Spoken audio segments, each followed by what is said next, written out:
алтан загсны үлгэр ярьж байна. Бидний өнөөдрийн энэ унших номонд маань Хөрсталтын дэлхийн хөвөө хязгаарнуудад хөгцөнхөр талаар эрэг эрмэгт газар эрдвэрийн цаг өвгөн эмгэн хоёр айл болон амьдарч аж дөрөм суудаг байжээ. Өвгөн нэг өдөр далайд очиод тор усанд тавьж цагас шуурдаж эхлэв.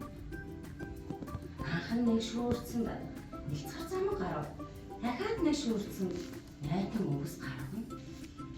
Гадаг сүлд нь шүрдтэл юу гарсан гэж бодчихэ. Зүйтэй. Алтан загас гарч ирвэнэ.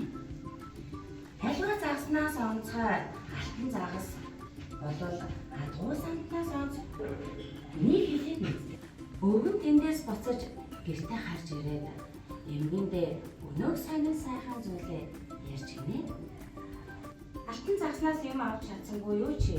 Мухаг амтан ялгахдаа модон тавьшгүйсэн бол манай модон тавьш маш хуурчирсан байсан гэж хэлж. Өвгөн бидрэг явж өнөөх далайдаа ирэв. Далайн ус мэрэлзэж даан сайхан харагдав. Алтан загсыг дуудсан алтан загас хөвцөөр өвгөн гарч ирээд өвгнөөс ингэж асуув. Хүндэт өвгөн ах минь хүрээд ирвөө бас явдал учир юу? Ямар хэрэгээр ирэв? Гэж асуужээ.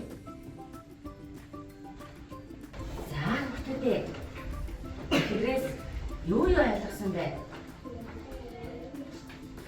Үлгэрт юу гарсан бэ хүүхдүүдээ? За алтан загас. За өвгөн эмгэн тийм ээ.